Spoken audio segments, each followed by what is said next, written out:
Good morning. As you probably know, I'm Wei-Sun Wong, and I have the privilege of sharing scripture with you this morning.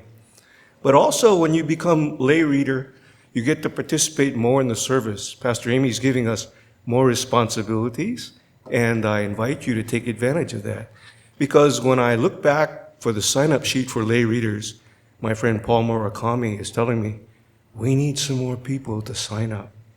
So please, enjoy the honor and privilege of speaking scripture to our congregation by signing up in the back. I also get to introduce my brother who's with me from Florida. He hasn't been back in the sanctuary for 3.5 years after we said aloha to our mother in December of 2019. So welcome, Galen, and thank you for joining us.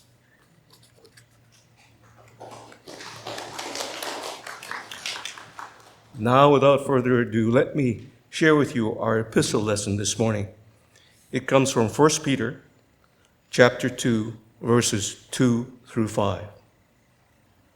Like newborn infants, long for the pure spiritual milk, so that by it you may grow into salvation, if indeed you have tasted that the Lord is good. Come to him, a living stone, though rejected by mortals, yet chosen and precious in God's sight. And like living stones, let yourselves be built into a spiritual house, to be a holy priesthood, to offer spiritual sacrifices acceptable to God through Jesus Christ. That ends our reading, and I welcome our parable moment. Well, friends, I had to get a lot of permissions to tell you what I'm going to tell you this morning during this parable moment. As you know, we have been moving through this season of Easter looking for signs of life. Wherever we turn, looking around, instead of focusing on what we see that seems like death, instead focusing on life. Today, our focus is faith. We're looking for signs of faith. And I can show you this because I'm not selling it, okay? This is my book, which was, I got the galleys this week. Oh my goodness, you guys. Faith. This has taken 6 years. You cannot buy it until October 3rd. But it came out this week. It got printed. It's like a real book. What? But that's not what I wanted to tell you. I wanted to tell you a story that's in the book. And it's about my daughter, Hannah, which I asked her permission to tell this story, but after October 3rd, I mean, everybody's going to know the story anyway. She was a teenager who was lived a very interesting life. It often involved the police. So she was quite a challenge and has moved on to work at the White House and do a lot of other things that are equally as impressive. And when the FBI called to do her background check, I was like, okay, I got to tell you about what she did in high school. And the FBI was like, we're not interested in that. So I wrote it in a book. Anyway, there were moments in my parenting of Hannah where I lost faith. I couldn't believe that things were going to turn out well for her.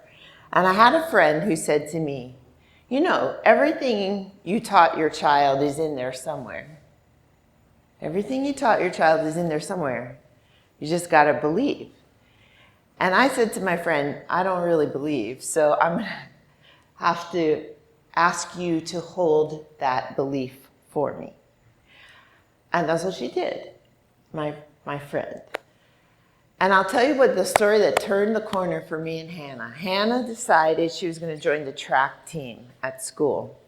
This is great because it kept her busy and she was going to practice. And one of her beefs with me was, you know, Mom, you've always been a good student. I'm never going to be a good student. I'm never going to be as good as you. And I said to her, you know, Hannah, you can run and I can't run. And then I said, a sentence that I regret still to this day. Why don't you teach me how to run? Thus commenced 9 terrible weeks of my life in which Hannah and I trained for a 5K, and she ran with me all the way to the end, and I barely made it across the finish line. And to me, that story is a symbol of faith, of having enough faith to believe what my friend told me, that there's everything you taught your child is somewhere deep inside of her. And it seemed like when we crossed that finish line, something switched, and there was faith between us. We were able to see it and name it between us. Believe me, she still gave me a lot of trouble after that. But she managed to turn her life around. And I think every single one of you, if you sit and think about it, can think of a story or a situation in your life where you were invited to have faith when it seemed like the situation was never going to turn out in any good way. So this is your parable moment today, to sit for a minute and think about a time in your life where you had to have faith to believe something that was unbelievable. For me, it was asking a friend to hold that faith for me. For you, maybe something else. But I'm telling you, faith is all around us, and it's a sign of life. Thank you, Pastor, for sharing your example of faith. Our gospel reading causes us to have faith in Jesus Christ. It's from the book of John, chapter 14, verses 1 through 14. Do not let your hearts be troubled. Believe in God. Believe also in me. In my Father's house there are many dwelling places. If it were not so, would I have told you that I go to prepare a place for you? And if I go and prepare a place for you, I will come again and will take you to myself, so that where I am, there you may be also. And you know the way to the place where I am going. Thomas said to him, Lord, we do not know where you are going. How can we know the way? Jesus said to him, I am the way and the truth and the life. No one comes to the Father except through me. If you know me, you will know my Father also. From now on, you do know him and have seen him. Philip said to him, Lord, show us the Father, and we will be satisfied. Jesus said to him, have I been with you all this time, Philip, and you still do not know me? Whoever has seen me has seen the Father. How can you say, show us the Father? Do you not believe that I am in the Father, and the Father is in me? The words that I say to you, I do not speak on my own, but the Father who dwells in me does his works. Believe in me that I am in the Father, and the Father is in me. But if you do not, then believe me because of the works themselves. Very truly, I tell you, the one who believes in me will also do the works that I do, and, in fact, will do greater works than these, because I am going to the Father. I will do whatever you ask in my name, so that the Father may be glorified in the Son. If in my name you ask me for anything, I will do it. May the Lord add his blessings to the readings of his word today. Let us stand and sing.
You may be seated.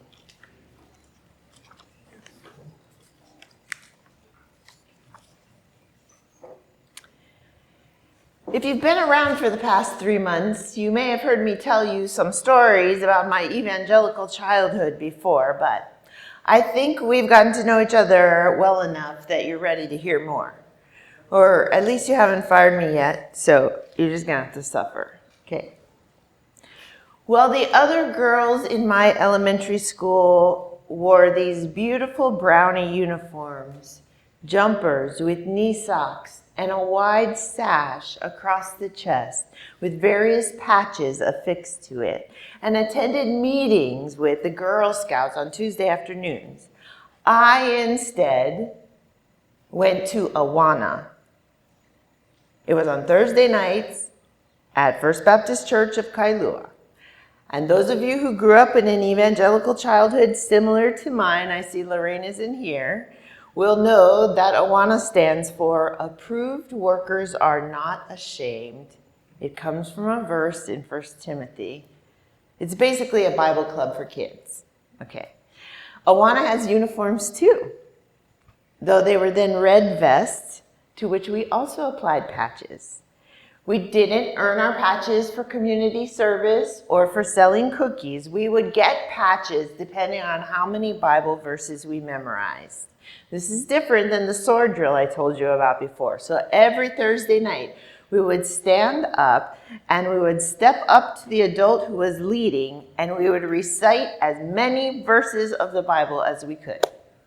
And we would get stars on a chart for every verse that we learned, and after a certain number of stars, we would earn a patch that your mother could iron on your vest. In my estimation, it was a very sad substitute for a brownie uniform. One of the verses that I learned to recite in Awana and can still recite to this day comes from the passage that Wason read for us this morning from the 14th chapter of the Gospel of John. This is the way we had to say it. John 14:6. Jesus said to him, I am the way, the truth, and the life. No one comes to the Father except through me. John 14:6. Then you get a star. I like this verse, right? Because it is short and it's easy to recite. And Awana leaders and the other adults in my life love this verse because it seems to justify this exclusive view of Christian faith, to provide clear-cut, incontrovertible evidence that we win. No one comes to the Father except through me. And this is the answer, of course, to how you have faith. One of the qualities that those first disciples were called upon to summon in those days following Jesus' resurrection. Now, if I were a lawyer, which Paul Murakami asked me a few weeks ago whether I'd ever considered being a lawyer, and I couldn't tell if that was a compliment or an insult, I guess I would say that that language is as clear as it can be. No one comes to the Father except through me. Easy, simple directions for having faith. I am not a lawyer, however. I'm a Bible scholar and a preacher. So the anticipation in me rises as I believe passages like this always invite you and me to take a closer look, to apply questions like, are these words as clear-cut as we think they are? What do we know about the community that was receiving John's gospel? What do we know about Jesus and all of the other things that Jesus taught us? What do we see in this passage? How do we experience the gospel lived and shared in the world? One of the signs of life that you and I can feel and see and experience in our own lives and in the lives of people around us and in the story of the first disciples is a sign of faith. But it might not be as straightforward as we first thought. The full gospel passage that you heard this morning is one of the most familiar passages in the New Testament, primarily because it is read at almost every single funeral. These verses come from a section of John's Gospel, chapters 13 through 17, for you Bible scholars out there, which is commonly known as Jesus' farewell discourse. They come right before the story of Jesus' arrest and crucifixion, and if Jesus didn't know what was going to happen to him, he had some suspicion. These are part of Jesus' final words to his disciples. A long goodbye. It was like Jesus was imparting the wisdom and the encouragement as much as he possibly could before he left. And boy, did they need encouragement. By the time John's gospel was written, Jesus' message of love and peace and justice was really offending people. And followers of the way, as they were called, had become this beleaguered community. They were hiding what they believed. They were hiding who they were. They were frightened for their lives. And for that reason, you and I need to be very careful when we read this text, because it's not a guide for exactly how you and I get the hookup for the best mansion in heaven. This is Jesus' invitation to a realized eschatology. Use that in a sentence this week. I'll give you $5. That is, instead of waiting till the end of our lives for the final destinies of our souls, we are working on that destiny right now. We are living it out as we go, day in and day out. A realized eschatology, actual faith that we can see and grab onto and hold on tight And that is a sign of life. Remember, in our Bible, we have 4 Gospels, 4 different perspectives on the story of Jesus. Each is unique. John's Gospel is always reminding us that incarnation, what we do now in our human skin, is the most obvious expression of faith, of living a life that stands in opposition to the empire around us, to the values of this world, that behaves in the way of the gospel instead of the way of the world. And in this person, Jesus, this is what he was saying to the disciples. This is how you know God. A realized eschatology. This is what you and I long and hope for, John would say. A lived faith, a sign of life. And believe me, it was certainly what those first disciples needed, because they were scared. They were up against the vast Roman Empire, and they needed some words to remind them that the way they had been following would lead them to God. And I don't know about you, but I need that too. All throughout this Easter season, we've been looking for signs of life.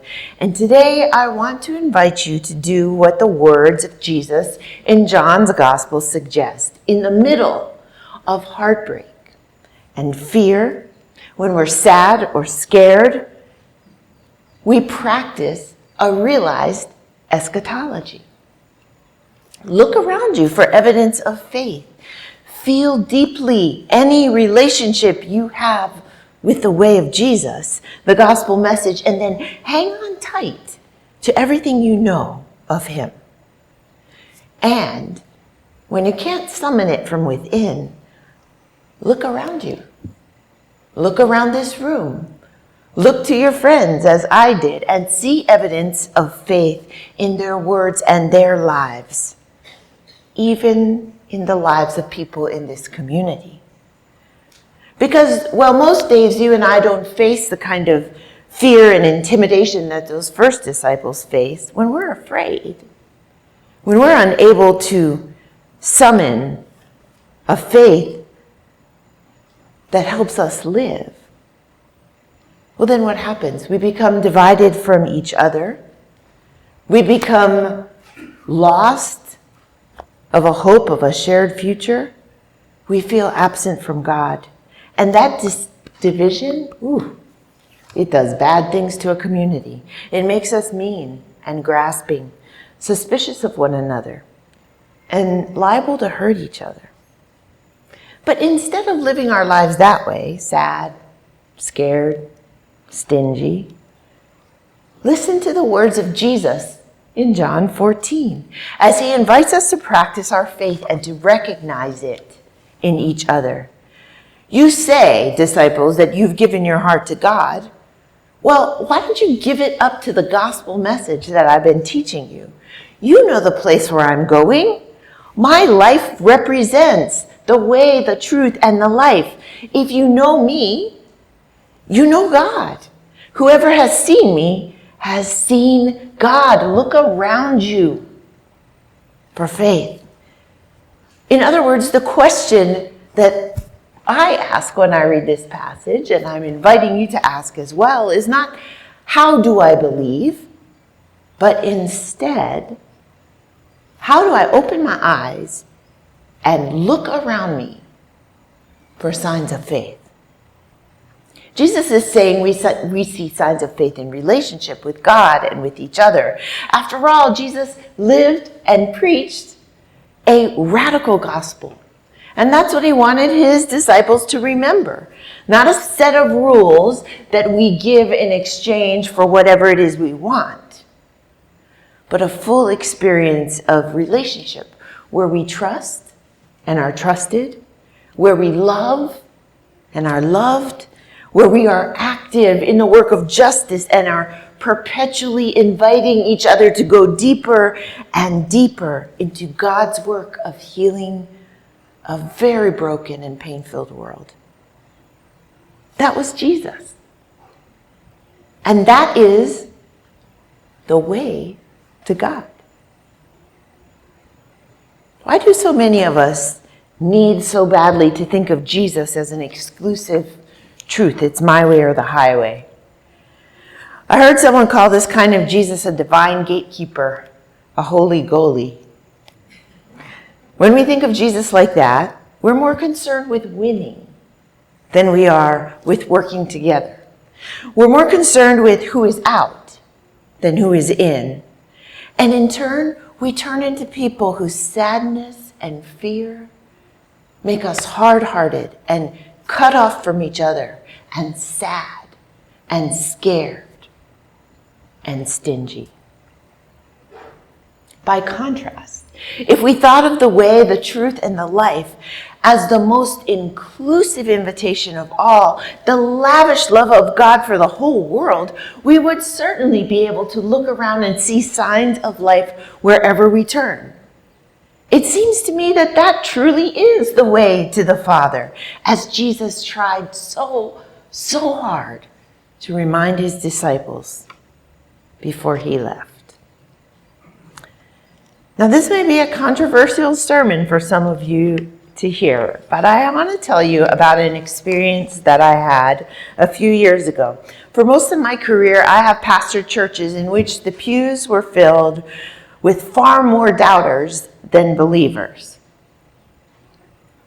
I love that in this church there are people who tell me, I don't know if I can believe that, but I think I can see that faith in other people.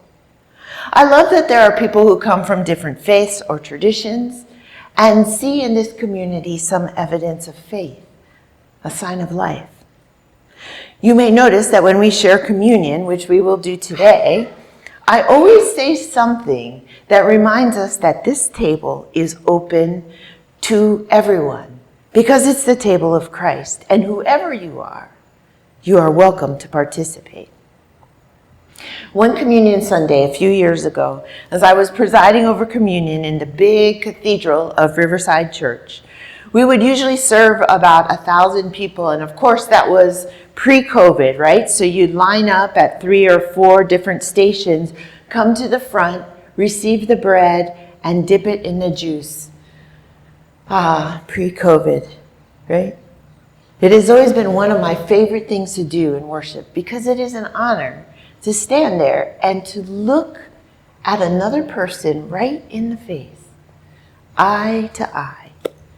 So one Sunday I did my invitation to the table and I took my place at the front to serve with a deacon next to me, and person after person came through, and there was a moment that day when I looked up to see the face of a friend I had met recently in the neighborhood. He was an interesting guy who attended worship pretty regularly, even though he grew up in the Middle East and he was a deeply committed Muslim. As he walked to the front of the line, he whispered to ask me if I was sure it was okay for him to take communion.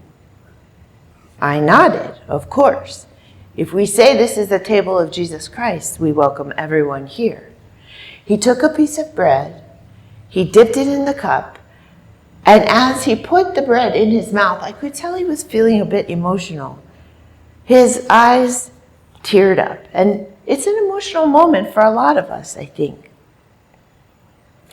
After he took the elements, he paused for a moment, and he leaned in and he whispered to me, "Thank you for making a place for me at your table.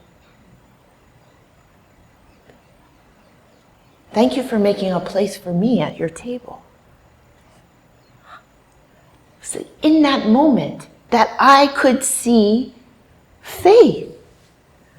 I could feel and know and recognize it as plain as day, the way, the truth, and the life. No one can embrace and live out God's best dream for the world except through doing this, through living the way that Jesus taught us. Opening our arms and our hearts to each other in love and trust, letting go of the fear, sliding over a little bit to make some room at the table for everyone, living our faith and looking hard to see it in the lives of others? Well, maybe.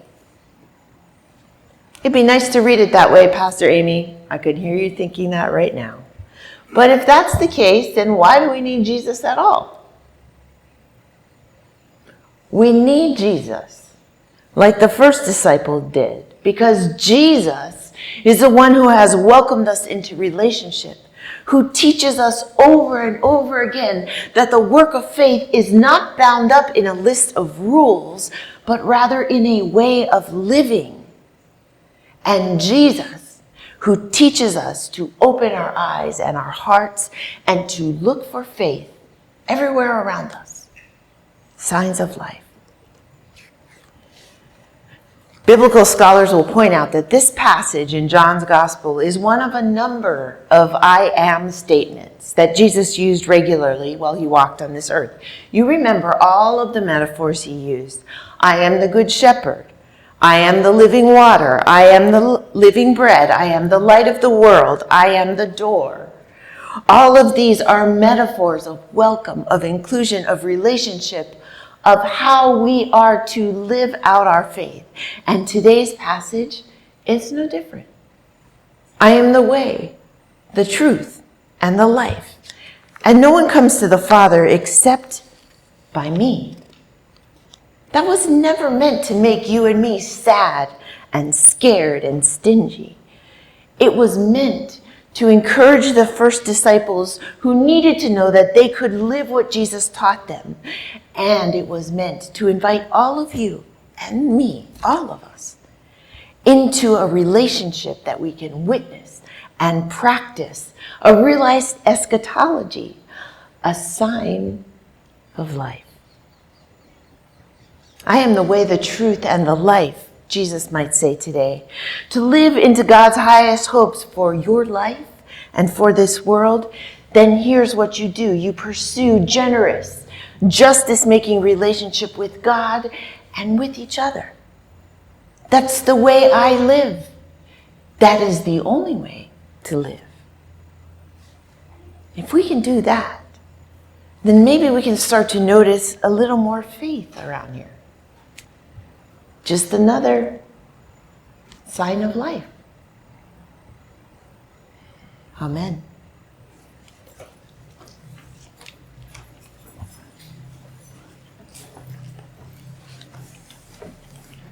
I have the privilege of inviting all of us to participate in our offering, which is, again, one of the important parts of our worship.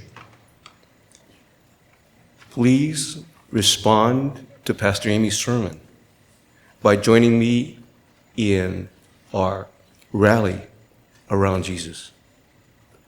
Christ is risen. Christ is risen indeed. Thank you. Today, we are especially grateful for the gift of faith. While we've learned that faith is a finite, objective gift to be achieved, as we live, we find that faith is a mystery. Sometimes we believe without hesitation. Most of the time, we walk tentatively, unsure. The mystery of faith makes it even more precious. So part of our Easter practice is to look around for faith in our lives, in the natural world, in the experience of being human and living with questions. So we give thanks today for the community of faith, a place where we return week after week to practice community that changes us. Our giving is an expression of gratitude for our faith and for the signs of life we see and feel all around us. Let us give generously.